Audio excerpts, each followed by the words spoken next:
Bom dia, muita paz a todos, sempre uma alegria reencontrá-los. Meu bom dia e votos de paz também, o pessoal que nos assiste pela internet. A gente vai dar um abraço especial à companheira Penha, que está lá em Aracruz, sempre esteve por aqui participando das atividades e agora já se deslocou. E em nome dela também a todos os companheiros que já passaram por esta casa e estão em outras praias agora, desenvolvendo outras atividades. Sempre muito bom que nós possamos estar conectados pelas ondas do pensamento a essa nobre missão de divulgar a doutrina espírita. Que Jesus abençoe a todos os trabalhadores desta casa e nos envolva na sua paz, hoje e sempre.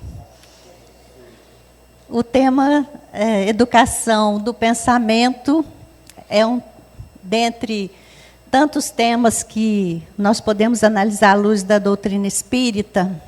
Ele vai falar muito especialmente a cada um de nós nesta manhã, porque é a explicação de uma fala de Jesus que muitas vezes é compreendida superficialmente. Quando esteve na Terra, Jesus afirmou como uma recomendação: buscai o reino de Deus e sua justiça, e tudo mais lhe será dado por acréscimo. Então, buscar o reino de Deus, ajustar-se às leis divinas. E se fizermos isso, tudo mais que nós buscamos aportará à nossa vida. Então, nós estamos sempre na Terra, como encarnados neste mundo de provas e expiações, correndo atrás de muitas coisas, quando a necessária é esse ajustamento às leis de Deus. E elas estão dentro de nós, porque o próprio Mestre falou que o reino de Deus está dentro de nós. Então, isso significa que nós devemos buscar internamente aquilo que geralmente estamos buscando fora. Então, a educação do pensamento é uma temática espírita que vai nos permitir entender um pouco melhor aquilo que Jesus ensinou. No tempo que Jesus veio, não havia como explicitar algumas considerações. Então, ele falou alegoricamente. O Consolador viria no tempo certo explicar. O Consolador prometido por Jesus é a doutrina espírita. Está presente na Terra desde a segunda metade do século XIX. E, mais especificamente, esta mensagem se enraizou no Brasil, criando um movimento de proporção nacional que hoje já abarca cerca de 15 mil instituições que têm a motivação de estudar esta mensagem que veio até nós pelo trabalho eficiente de Allan Kardec e teve a coordenação do Espírito de Verdade. Então, hoje nós vamos tratar de algumas considerações que dizem respeito a como fazer essa busca, como encontrar esse reino que está dentro de nós e como coordenar os nossos pensamentos. Nós somos seres espirituais utilizando organização física, organização biológica. E o ser espiritual, por vezes, se identifica tanto com esta organização biológica que é transitória, que ele perde de vista a sua realidade essencial. Então, estando ligado a um corpo físico, como alcançar a essência de nós mesmos? E onde estão escritas as leis de Deus, para que nós possamos ajustar-nos a elas. Bom, Emmanuel tem um livro que nos oferece todos os subsídios. Nós vamos nos apoiar bastante nessa publicação que se chama Pensamento e Vida. E esse livro foi psicografado por Francisco Cândido Xavier. Logo aqui nessa tela, a gente tem uma informação importante. A mente humana é um espelho de luz, emitindo raios e assimilando-os. Então, nós pensamos, o ser humano pensa continuamente. A nossa mente, definida como espelho de luz, é metáfora interessante para o nosso entendimento. Emmanuel diz que se você considera essa metáfora do espelho, é preciso entender que a face desse espelho é o coração.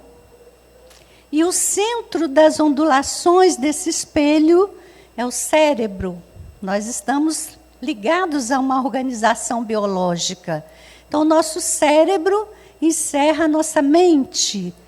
O nosso coração significa o sentimento. A face do espelho é o sentimento. Todos nós sabemos que, se você direciona o espelho para uma imagem, ela se reflete por inteiro nesse espelho. Então, se você focar uma imagem de beleza, a beleza vai se refletir nesse espelho. Mas se você focar um monte de lixo, o que vai se espelhar? Essa é a primeira consideração. Se o sentimento é a face do espelho, é o sentimento que nós alimentamos que define o foco, a imagem que você está colocando no seu espelho. E aquilo que você espelha também define as ondas e os raios que você assimila. Nós emitimos e nós assimilamos. Então, vamos caminhar por considerações importantes para um entendimento mais detalhado disso. As irradiações ou emanações resultantes do pensamento não apenas circulam por um campo fluídico imponderável e invisível, atmosfera fluídica da Terra, como também estão impregnados e revestidos por uma variação fluídica peculiar a cada individualidade. Então, esse espelho que irradia e recebe, nós estamos continuamente emitindo irradiações que vão circular nessa ambiência psíquica da Terra.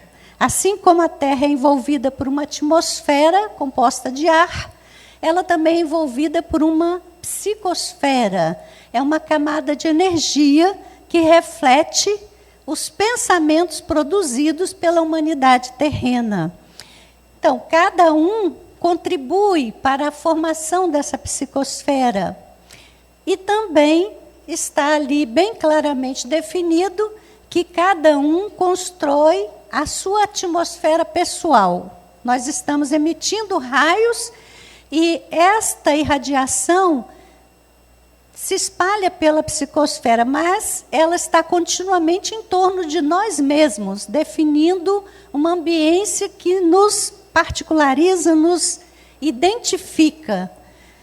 Não existem obstáculos para o pensamento que penetre e atravessa todos.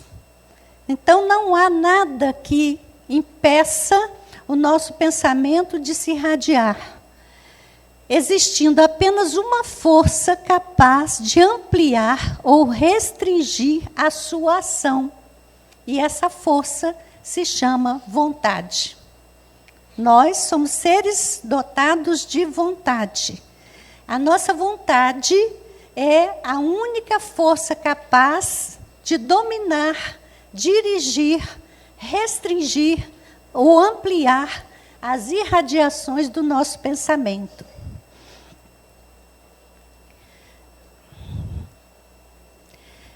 E vamos considerar um outro ponto importante que a doutrina espírita descortinou para todos nós: a influência dos espíritos.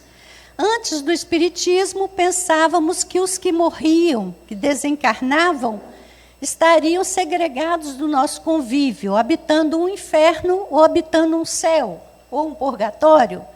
excluídos da nossa convivência. A doutrina espírita provou que não é assim. Aqueles que se desvestem da roupagem biológica continuam existindo num ambiente que Allan Kardec chamou mundo espiritual, o mundo dos espíritos. Esse mundo não é apartado do mundo dos homens. Essas duas dimensões se interpenetram. Então, vejam bem, essas pesquisas evidenciaram a existência de uma realidade após a morte. A alma sobrevive à morte do corpo, passa a habitar o mundo dos espíritos, que não está em um lugar à parte no universo, mas que interpenetra a dimensão material, interfere na vida dos seres humanos.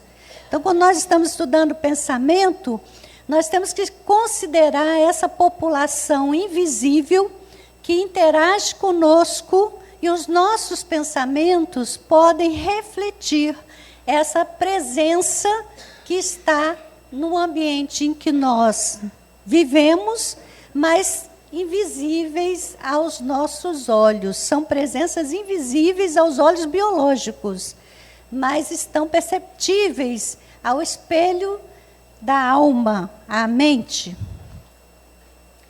Outra consideração importante que a doutrina espírita vem nos ensinar: a ocorrência de transes imperceptíveis pode acontecer a partir de interações com a dimensão espiritual, resultando em portas que se abrem para sugestões positivas ou negativas. Então, vejam esse caminho que nós estamos construindo com a reflexão sobre considerações importantes que a doutrina espírita trouxe a este mundo contemporâneo. Transe é aquele momento em que as duas dimensões podem se tornar conscientes na nossa mente. O transe é um estado intermediário entre a vigília e o sono. Nós temos essa alternância necessária ao equilíbrio e à saúde do corpo. Nós estamos um período em ação, em vigília, atentos ao que se passa, e nós temos um período em que essa equipagem biológica precisa repousar, dorme. O espírito não dorme. Então, o espírito se desprende do corpo e vivencia outras experiências à distância do equipamento. Nem tudo que você vivencia no desdobramento do corpo, o nosso cérebro registra. Aliás, uma mínima parte que emerge de uma forma confusa e compõe os sonhos que nós temos toda noite. Então, essa alternância, vigília e sono, tem um estado intermediário, que é o transe. No transe, você não está dormindo e você não está acordado. É no meio. Então, é um momento em que, embora toda a aparência pode ser do indivíduo desperto, há alguma diferenciação no cérebro que conecta esse ser espiritual que usa o corpo à sua dimensão verdadeira, que é o mundo espiritual. E essa conexão emerge na mente, sob a forma de emoção, sob a forma de sugestão. E tanto a emoção quanto a sugestão podem ser positivas ou negativas. Depende da sua conexão com essa fonte. Então, entender esse fator é muito importante. Como que se dá esse transe? O Dr. Sérgio Felipe, que é um psiquiatra espírita, residente de São Paulo, ele tem feito pesquisas a respeito desse estado de transe. Vale a pena pesquisar sobre isso. E ele sustenta que a cada hora e meia há uma pulsão que conecta o indivíduo a essa dimensão maior. Independentemente se você é médium ou se não é médium. Independentemente se você tem consciência disso ou se você não tem consciência disso. A cada hora e meia no seu dia, essa conexão vai, de alguma forma, ativar alguma coisa no seu cérebro, que pode ou não ser conscientizado, dependendo de como você está atento à sua realidade. Então, o Emmanuel, ele nos oferece no livro Pensamento e Vida uma metáfora muito interessante a respeito disso e de como a vontade pode interferir nesse processo. Nós estamos falando de educação do pensamento.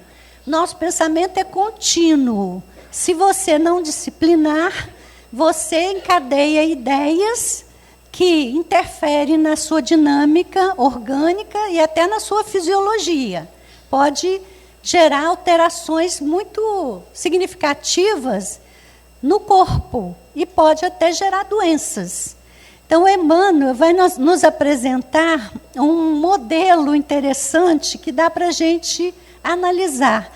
Nós aproveitamos aqui uma contribuição que foi publicada em Reformador em dezembro de 2005, pela Renata Silva Souza Guizardi. Silva Souza, não por acaso, é minha filha.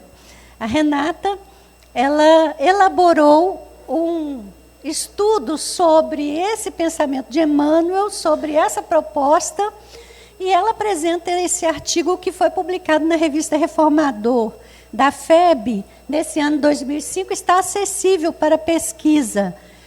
Vocês podem encontrar todas as revistas já publicadas pela FEB no site da FEB, da Federação Espírita Brasileira. E existe uma ferramenta de pesquisa muito interessante que você pode clicar ou o autor ou o tema, e essa ferramenta vai abrir para você os textos que tratam do assunto que você procura ou o texto do autor que você quer pesquisar. Então, está bem acessível. Quem quiser depois ler o texto, nós vamos pegar algumas ideias que a Renata elaborou a partir do estudo que Emmanuel nos propicia, para o nosso entendimento de como podemos gerenciar esse nosso espelho da vida, que é a nossa mente. Como podemos educar-nos para dirigir o nosso próprio pensamento. Então, Emmanuel propõe o seguinte: vejamos nossa mente como um grande escritório, subdividido em diversas seções de serviço. Então, a ideia de escritório é uma ideia que todos nós conhecemos. O escritório de uma grande empresa, ele vai contar com vários departamentos, com várias seções, e cada uma tem a sua especificidade. O nosso cérebro, então, nós vamos pensar nele, a mente, que se expressa através do cérebro, como esse grande escritório. Nesse esquema, existe a proposição de Emmanuel. O gabinete da gerência é a vontade, nesse escritório empresarial. E nós podemos alinhavar alguns departamentos que estão muito evidentes, a princípio, nas nossas cogitações. O departamento do desejo, o da inteligência, o da imaginação e o da memória. Cada um tem a sua função, a sua especificidade, e todos estão integrados ao gabinete da gerência, que é a vontade. Ocorre que existem bons e maus gerentes. Esse é o problema sério. Se o gerente é bom, ele vai saber coordenar as ações desses departamentos, fazendo-os produzir adequadamente.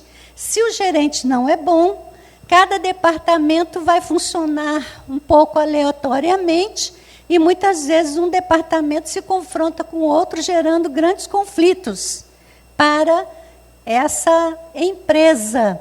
E, no final das contas, o prejuízo é a produção que nós desejamos que seja sempre no sentido do crescimento, da melhoria. Então, depende tudo do gabinete da vontade. Então, vamos analisar aqui a função de cada departamento. O departamento do desejo, ele tem o objetivo de criar propósitos e aspirações que estimulem o trabalho. Criar propósitos e aspirações que estimulem o trabalho. Será que é isso que o nosso departamento do desejo está fazendo? Ou nós estamos desejando coisas que aumentem o nosso conforto, coisas que satisfaçam as nossas necessidades pessoais, coisas que atendam à busca de sensação? O que nós estamos desejando? O que é que a nossa mente elabora no campo do desejo? Eu estou sempre na expectativa de comprar coisas e achando que isso é que vai me trazer felicidade? Será que o meu desejo se endereça para alguma coisa significativa no trabalho que eu preciso realizar para me desenvolver como indivíduo? Então, o propósito desse departamento é criar essas aspirações que tenham como alvo o trabalho que nos cabe executar. Cabe a cada um analisar. O departamento da inteligência tem a função de ampliar o conhecimento geral do espírito à medida que ele evolui. Então, por esse segmento do grande escritório, nós estamos sempre encarregados de buscar o conhecimento. O Espírito de Verdade já disse: amai-vos é o primeiro. O segundo, instruí-vos. Então, nós temos que estar sempre interessados em aprender, em buscar novos conhecimentos, em ampliar o nosso âmbito de ação na análise das coisas. Porque esse espelho da nossa mente, ele também vai funcionar na dependência daquilo que você absorve, das ideias com as quais você alimenta o seu cérebro. Esse departamento é encarregado disso. Como será que nós estamos nesse quesito? O departamento da imaginação, ele deve cultivar o ideal e a sensibilidade do espírito. Imaginar é produzir pela mente até mesmo aquilo que a experiência ainda não lhe possibilitou. Nós temos em nosso pensamento as experiências adquiridas, aquilo que você vivenciou. Mas esse departamento da imaginação, ele é interessante, porque você pode combinar coisas vivenciadas com aspirações futuras e criar coisas novas. É por isso que a humanidade avança. É por isso que as gerações novas não ficam reproduzindo só aquilo que já foi feito. Por isso que o homem inventa. Ele olha em torno, observa e a sua imaginação cria possibilidades novas com os conteúdos que ele acessa. Então, o departamento da imaginação, ele está continuamente atuando. Se você não tem uma vigília sobre isto, esta imaginação está caminhando aleatoriamente. Você está imaginando. Continuamente você está imaginando. Você está criando imagens no seu pensamento. Quando nós falamos imagens, nós não estamos falando só na questão visual. Não. Não é só desenho de coisas ou cenários. Quando nós falamos em imagem, tem imagem gustativa, tem imagem auditiva, tem imagem sensorial. Por exemplo, se eu falar aqui numa lixa e falar em passar a mão numa lixa, todo mundo sabe perfeitamente o que eu estou falando. Porque o departamento da imaginação já recriou essa experiência. Você passar a mão numa pétala de rosas. É uma imagem sensorial, tátil.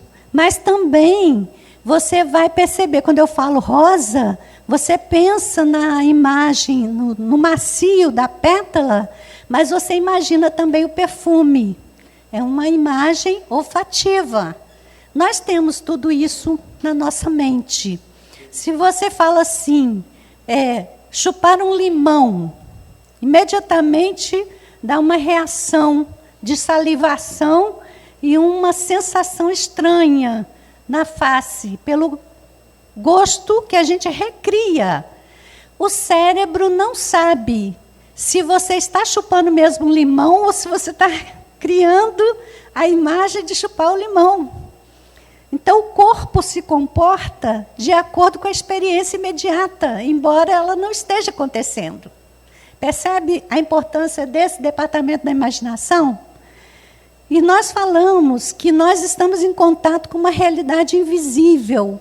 Nós estamos irradiando, estamos assimilando. Quando assimilamos a projeção de uma mente invisível a nós, ela pode suscitar em nós imaginação. E o cérebro vai se comportar de acordo. Vou dar um exemplo muito simples, que vocês podem já ter vivenciado. Estar no local, sozinho, e, de repente, emergir o medo. O medo prepara o corpo para fugir ou para enfrentar. Então, dispara uma série de hormônios que atuam sobre o coração, sobre as glândulas sudoríparas, que vão produzir suor, vão acelerar o batimento cardíaco. Quer dizer, você, de repente, começou a ter essa manifestação física, mas não existe nada no ambiente que justifique isto. O que está acontecendo no plano invisível? Possivelmente uma presença que te fez retomar uma vivência em que o medo esteve presente. Naturalmente, se a emoção é de medo, essa presença não é bonitinha, não. A gente já pode deduzir daí. Então, veja o departamento da imaginação, como é que ele funciona. E se eu não estiver gerenciando, o meu corpo todo responde a uma situação que eu não tenho como governar, eu não estou percebendo. O departamento da memória, o que ele faz? Arquiva experiências que definem os investimentos passados do espírito. Então, tudo que você já vivenciou em todas as suas encarnações passadas, porque a perspectiva espírita é a perspectiva das diferentes existências encadeadas no processo de evolução da individualidade imortal, tudo que você vivenciou está arquivado. Só que parte desses arquivos, ela está na memória profunda do espírito imortal. Os arquivos mais à tona são os dessa experiência atual. Mas muitos se perdem na nossa infância, no período gestacional. Todo esse caminho está registrado. Quando se faz uma hipnose e induz a pessoa a retomar momentos passados, a pessoa retoma com todos os detalhes vividos, com todas as nuances de emoção, de sentimento, de cenário, tudo está arquivado. A nossa memória serve para isso, para arquivar. Kardec, no livro Obras Póstumas, ele comenta que é como se nós tivéssemos um grande álbum de fotografias. E volta e meia, quando nós precisamos, nós vamos lá no álbum buscar uma fotografia do momento vivido. Acontece que, segundo aponta o codificador, esse álbum pode ser folheado com a ajuda de inteligências invisíveis. Elas vão folhear o nosso álbum porque os nossos pensamentos se irradiam, não estão fechados numa caixa. Os espíritos estão na dimensão do espírito e veem o que se irradia de nós. Eles podem folhear esse álbum e acessar memórias nossas, trazendo-as à tona. Com que objetivo fazem isto? Os bons espíritos, com o objetivo de nos orientar, nos alertar. Os nossos adversários invisíveis, com o objetivo de nos desequilibrar. emocionalmente. Então, desconfie sempre que você estiver acessando memórias passadas, arquivos, fotografias de um tempo que te entristeceu, de um tempo que te magoou. Porque para que serve ficar trazendo de volta a mágoa? Porque se você viveu a situação e naquele momento que você viveu, o seu corpo respondeu com a emoção compatível à experiência. Mas, no momento futuro, quando você retoma essa fotografia, você vai disparar de novo todo o processo. E se foi mágoa, você vai sentir de novo o coração apertado, você vai sentir de novo na garganta aquele nó, você vai sentir de novo as lágrimas escorrerem. É o corpo funcionando porque o departamento da imaginação recriou toda a cena vivida. E isto precisa estar sob a gerência da vontade. Será que é isso mesmo que você quer fazer? Você quer ficar remoendo de novo, vivendo de novo a tristeza, chorando de novo, agredindo de novo o seu corpo? Porque as emoções negativas destrambelham o nosso sistema interno, que é feito para funcionar adequadamente. Então, o Emmanuel nos diz que todas as operações da existência se desenvolvem de algum modo sob a energia da fé. A importância da fé em todo o processo. E aí, no esquema que nós estávamos vendo, aí é a ideação da Renata, ela colocou a mente humana de novo, o gabinete da vontade, os departamentos, e acrescentou o departamento da fé como uma espécie de assessoria diretamente ligada à vontade.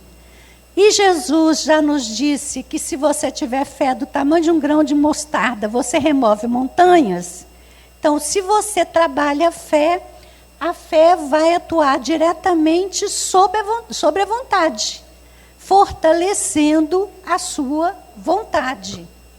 Então, vejam bem, nós estamos falando aqui de uma possibilidade de você criar um círculo virtuoso no lugar do círculo vicioso que é comum.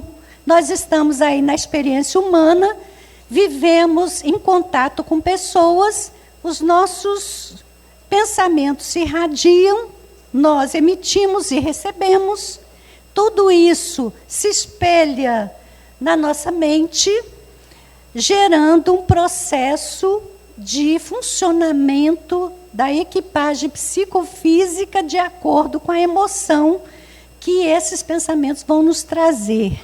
E o círculo vicioso é aquele em que você está sempre fora do comando desse processo, sofrendo ao sabor das circunstâncias. Se você encontra uma pessoa que você gosta, você vive emoções boas, tudo bem, mas se você encontra uma pessoa que te agride, se você vive um episódio ruim, aí já dispara um processo negativo. Na ausência do fato concreto, se o seu pensamento recria o fato ruim vivido, toda a equipagem psicofísica funciona de acordo com aquela indução. É o círculo vicioso. Nós estamos continuamente presos em circunstâncias que nos infelicitam, que nos desequilibram. É preciso montar um círculo virtuoso. E a fé é esse elemento. Por que é fé? É confiança. Fé é a certeza de que existe um ser supremo que a tudo governa. E esse ser supremo é um Pai amoroso e bom, que nós estamos sob a égide das suas leis, que são justas. Então, o que nos acontece está dentro desse programa de aprendizado que nos cabe.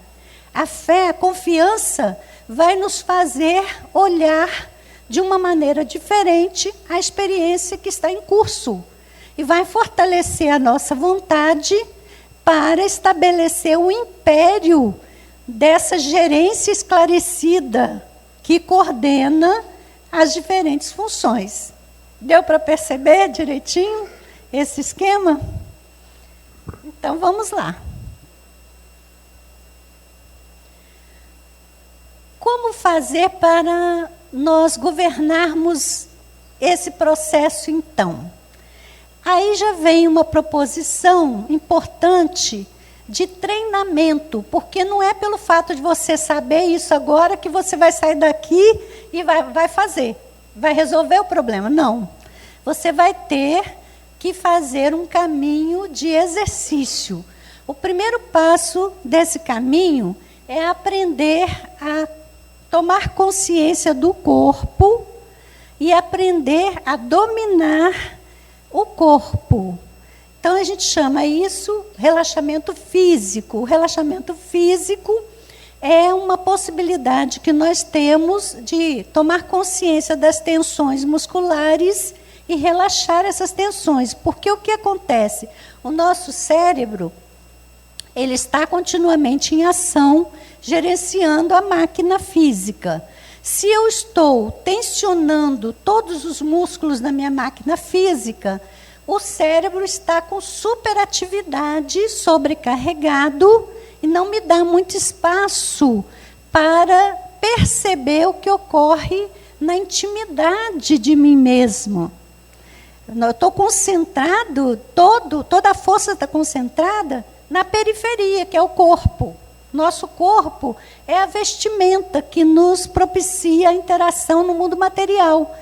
Eu sou espírito. Se tudo no cérebro se foca para suportar a tensão que eu estou impondo a esse corpo, qual é o espaço que eu tenho para ver o que está se passando nesse plano que não é evidente, que é um plano que está no domínio da abstração, do pensamento, no domínio do espírito. Então, eu preciso aprender a perceber isto e a relaxar as tensões musculares. Então, nós temos que tomar consciência e comandar esse relaxamento. Para isso, você tem que criar um tempo para você mesmo. Como é que é o seu dia? Você está o dia inteiro atendendo a demandas exteriores? Já levanta com um monte de obrigações e tem que preparar a família para sair, tem que fazer o café, tem que arrumar a casa, tem que se aprontar, tem que ir para o trabalho. São demandas fora. E você fica o dia inteiro nesta agitação. Quando retorna a casa à noite, vai assistir a televisão? É algo que está fora também. Você está envolvido em projeções de outras mentes. O pensamento daquele que produziu o programa, que dirigiu o programa. Em que momento você está dedicado a você mesmo? Então, é preciso criar um tempo. E esse tempo precisa ser diário. Que sejam 10 minutos, mas que você crie esse tempo para estar consigo e tomar consciência de si mesmo. Acomode-se num lugar adequado para isto. Um lugar agitado que todas as pessoas estão passando não é muito adequado. Então, recolha-se. Você tem o seu quarto, recolha-se aos seus aposentos pessoais. E acomode-se da melhor forma que você puder nesse aposento. Nesse momento que você se acomoda, de preferência, você se sente em um local confortável. Se você deitar, você vai dormir, porque o cansaço do dia vai te impor isto.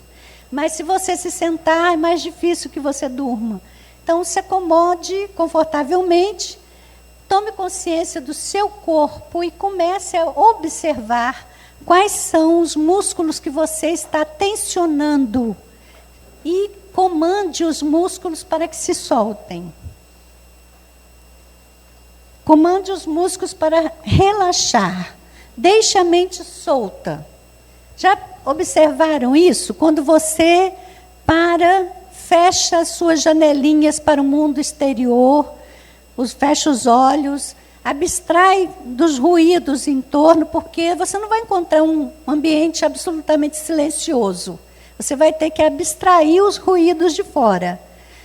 E você então vai observar, coloque-se como observador do movimento dos seus pensamentos. Esse é um primeiro passo para você se conhecer. Será que o que acontece nesse momento é que o passado está voltando com frequência, trazendo aquele cenário, aquela fotografia, que é melhor deixar fechadinha lá no álbum? Ou será que o que vem nesse momento é aquilo que está à frente como preocupação, como algo que você precisa fazer, um pagamento que precisa acontecer, a sua dificuldade em relação a esse amanhã que te parece obscuro? O que vem? Quando você faz isso e você observa, você tem respostas muito interessantes sobre você mesmo. Porque você vai poder identificar se você é uma pessoa nostálgica, que está sempre voltado para o passado, ou você é uma pessoa ansiosa. A ansiedade nos projeta para o futuro com aquela incerteza do que vai acontecer. Aquela pressão que vem da dúvida. Então, será que é isto? E quando você conhece esse movimento, você vai gerenciar. Deixa o pensamento passar, não se apegue a ele. Vem o pensamento, deixe que ele vá e não se apegue a ele. Foque no momento presente. Centre a sua mente nesse momento que você dedica ao seu autoconhecimento, se dedica a si mesmo, à percepção do que está ocorrendo nesse universo que te cabe. E isso vai te levar a um estado de meditação. A meditação, ela pede foco, concentração. Você vai focar o momento presente, o seu corpo, deixar que ele repouse, e aí você vai focar a sua mente, a pulsação da sua mente, e você vai também poder identificar sutilezas que no dia a dia você não percebe, certas irradiações que te envolvem, as sensações que vêm dessa troca que você começa a fazer mais consciente com a dimensão espiritual que te cerca. Perceba os seus próprios sentimentos e cuide de você mesma. A meditação é essa fórmula. E ela é importantíssima nesse cuidado que você deve ter com todo esse aparato vivo que te serve. O corpo é formado de milhões de células. São indivíduos vivos que prestam serviço à inteligência. Essas células dependem de você, dependem da direção que você está dando, a sua energia, a sua vibração.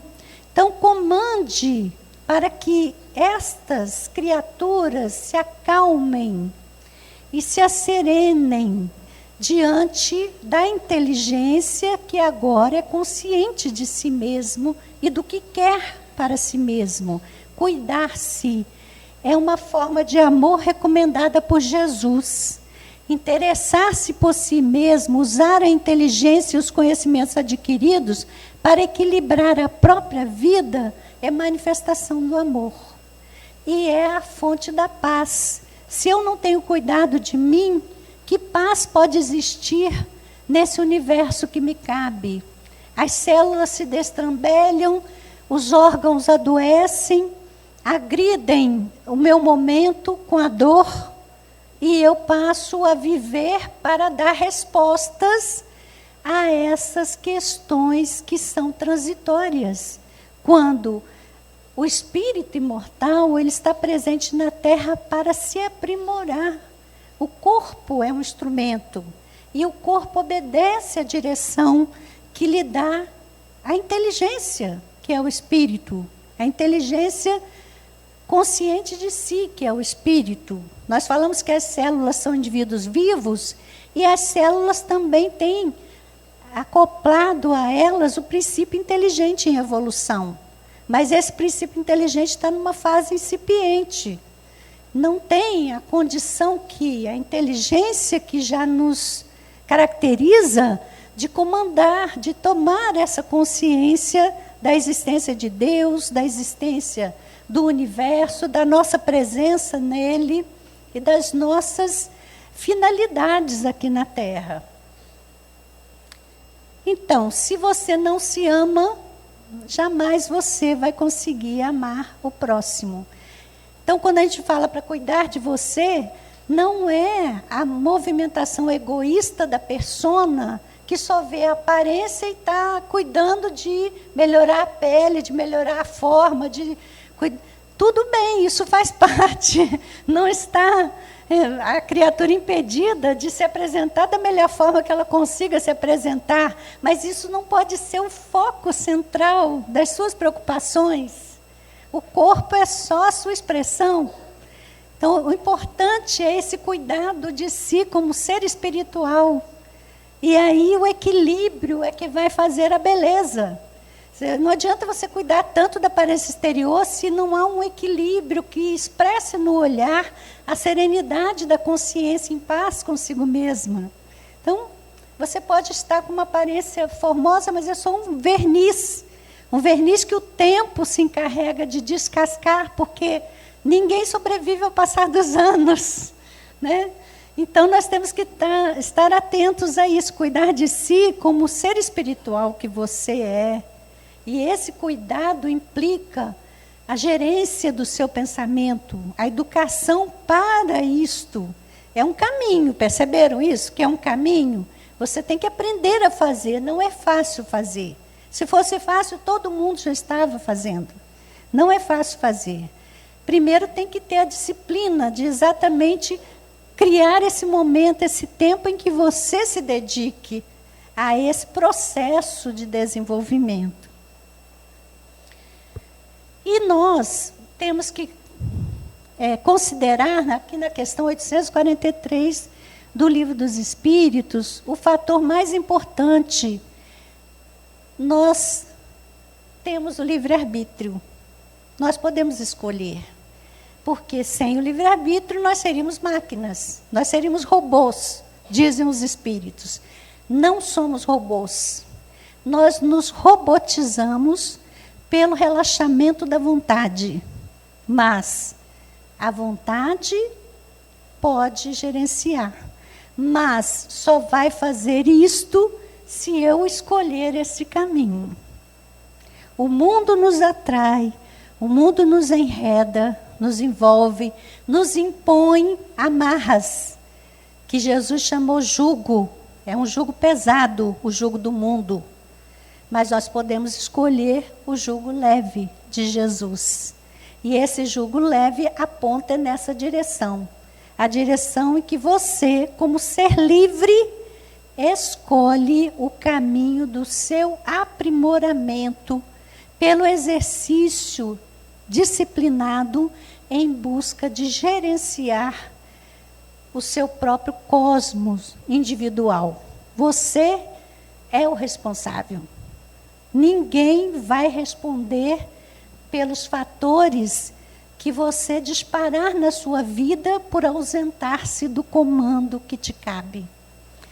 Nós, como espíritas, temos hoje essa consciência aclarada pelo ensino. A fala de Jesus, sempre simbólica, alegórica, porque deveria se endereçar a tempos futuros, quando nós tivéssemos condições. E, apresentadas as condições, Jesus enviou o Consolador, que agora explicita, detalha todo o processo.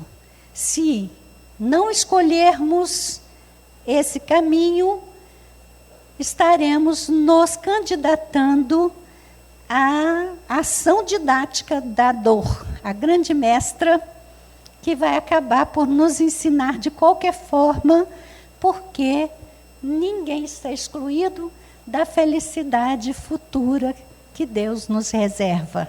Todas as criaturas, todos nós, um dia seremos anjos. Um dia estaremos na plenitude do nosso desenvolvimento.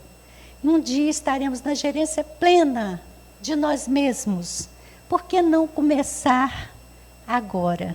Só depende da nossa decisão.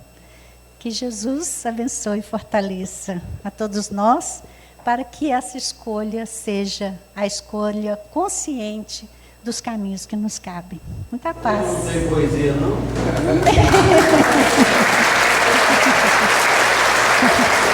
pessoal sempre pede a poesia. Não tem poesia, mas vai ter algo melhor. Nós estávamos ali e veio uma sugestão. Nós acreditamos muito na força da intuição dos amigos espirituais. Você nos falou de passos para um processo meditativo que nós devemos. Como nós temos o passe, hoje nós vamos fazer diferente. Nós vamos convidar os aplicadores de passe que se coloquem dos dois lados, aqui, né, Rosana? Um pouco aqui, um pouco do lá, ficarem em pé. E nós vamos solicitar que por alguns minutos, a título de passe e de prece final, você nos falar por uns minutos, nos envolver na meditação, nos orientar de como fazer na prática aqui. Pode ser? Nós vamos apagar as luzes, vamos fechar aquela porta lá, por favor, a porta.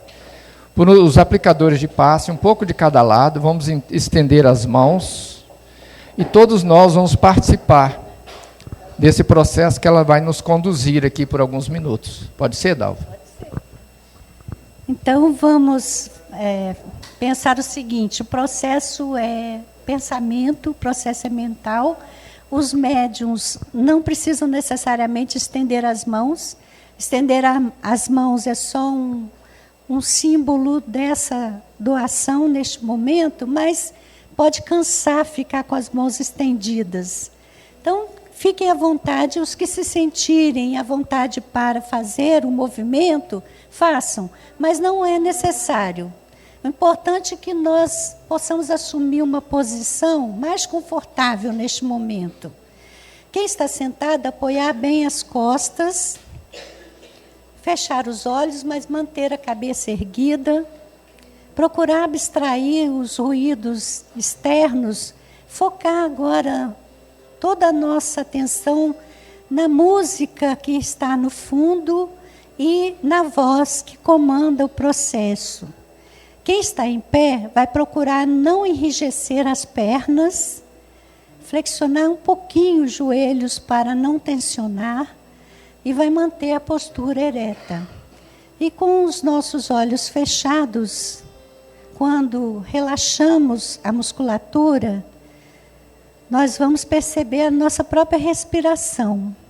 Respire, inspirando profundamente. Deixe o pulmão encher completamente do ar. E exale lentamente. Faça esse processo repetidamente, inspirando, expirando.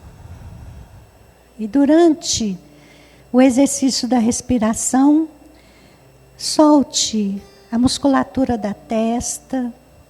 Se está enrugada, ela fica lisa, sem rugas. Solte a musculatura dos olhos, que se fecham sem pressão. Solte o maxilar inferior, ele se separa do maxilar superior. Relaxe o pescoço, a nuca. Perceba os ombros, deixe-os caírem. Permita que essa sensação vá sendo levada pelos braços até as mãos. Você relaxa, as mãos adormecem. Solte agora a musculatura do peito, das costas. Permita que os órgãos internos relaxem. O coração bate suavemente. A respiração é leve, tranquila. Solte a musculatura do abdômen, das nádegas.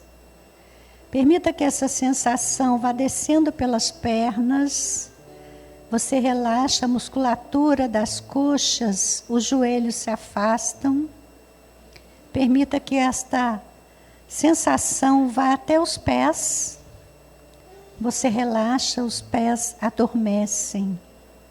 O corpo está relaxado, tranquilo. O cérebro pulsa lentamente. Acompanhe a pulsação do seu cérebro. Ele pulsa lentamente.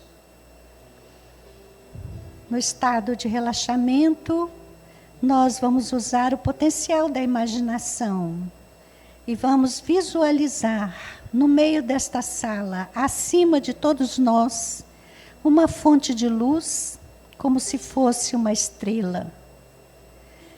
Os raios dessa estrela se intensificam e envolvem toda a sala, que agora está banhada de luz.